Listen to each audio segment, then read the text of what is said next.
for everybody that wants to know what it's like to go through the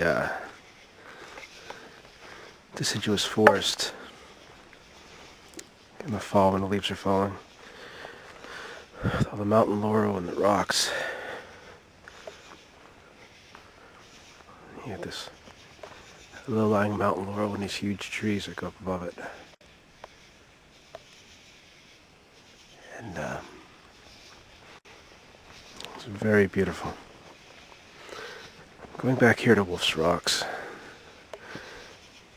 Because in a few days, presumably, unless my brother can get a ride, he's going to be finishing the Appalachian Trail.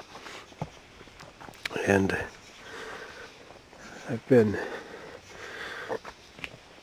doing this to get myself in shape and also in the mindset for climbing Katahdin. Those of you that may not know, Mount Katahdin in Maine is about a 6,000 foot tall mountain where the end of the Appalachian Trail is. But to the Indians of that area, it was always considered a very, very sacred place because Katahdin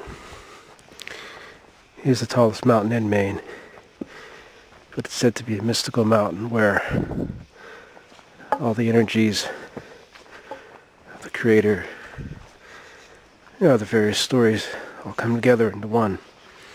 So I'm coming up here to one of two places on this mountain, Laurel Mountain, where it's a shame what's happened to this place actually. Back about 100 years ago they cut most of the hemlock out of here. And now it's all that's left of these trees. And it's grown back fairly well. But not as well as one would like. 100 years ago this would have been pitch black. The forest would have been that thick. So, but there are two places. One is Beams Rocks, which is very easily accessible.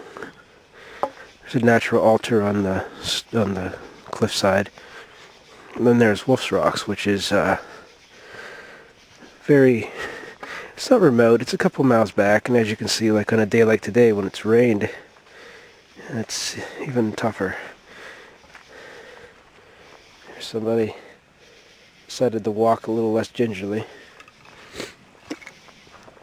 But in the fall, this is just totally beautiful. And I want to go back here and I want to do a ceremony I was taught by the Lenape, and I'm not going to record it because it's very private to me.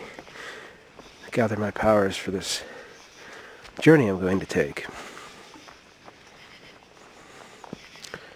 But I wanted to show you all just how beautiful of a place this is in the fall, when the leaves fall, in the all the colors. It's just so beautiful back in here. I love it. So when you're in the woods and you're hungry, what do you eat? There's all kinds of food around here. You just have to know what it is.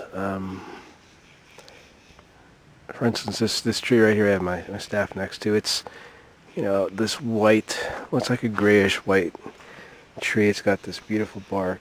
People like to carve their names of their girlfriends in it, apparently. And it's got a nice little blue blaze on it, not for that reason, but as you can see, it's a very tall tree. This tree, like all these other little ones around here, and this one here, are all beech. And that one there's a beech. And you get into these higher lands, you get these beech trees, and they have this really interesting leaf on them. It's like a teardrop. So what do you eat? Well, this little beech tree here is going to provide me some food. And if I look around, here's a couple right here. It's not going to provide me a lot of food, but if it was a good season and the squirrels hadn't beat me to it, this is what I'd be eating. These are beech nuts. Did you ever get that beech nut gum This is what it is. And you gather these up, and they kind of split in two. And there's beech nut. And that is very edible, very high in proteins, very high in it's about everything you need to survive. My dad used to love these things. He was a kid, he used to eat them. But they're edible, and they're very delicious, and they're well worth it. And as you can see, the beech tree is a very smooth bark tree here. Very smooth bark. Nature's bounty. And they're good. They're very good. And yes, you can survive on beech nuts if you find enough of them. Here's a bigger one.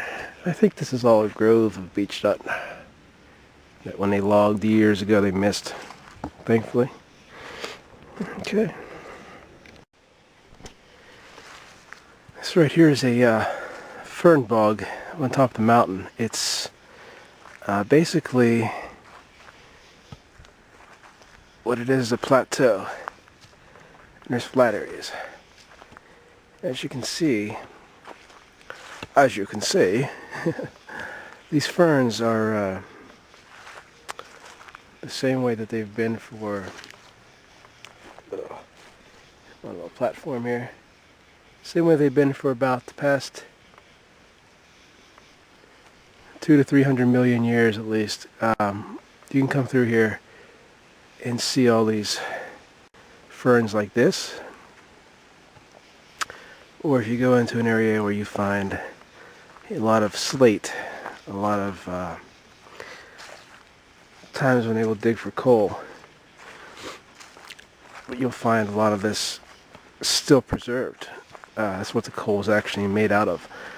There were huge trees and there were these little ferns too. And you can literally find, just like this fern, and a piece of slate, the exact same fern.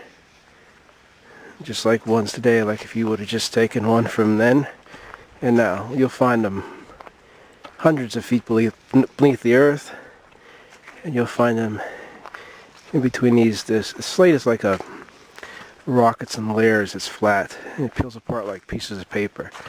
You'll find these ferns still in there. Now they're obviously not green. Over time they've been compressed and carbonized, but it's this is what Pennsylvania was back in that day and age, back about a couple million years ago, just like it is now. It was a big bog, and that's why we have so many resources like coal, oil, and things like that, natural gas. And yeah, this is just how it was. A different type of fern. This is a very fine fern, very small edges on it. That's very beautiful there. This time of year it's starting to change over, and it's going to get ready for winter, go into its dormancy phase. It's just so beautiful up along here when you see this.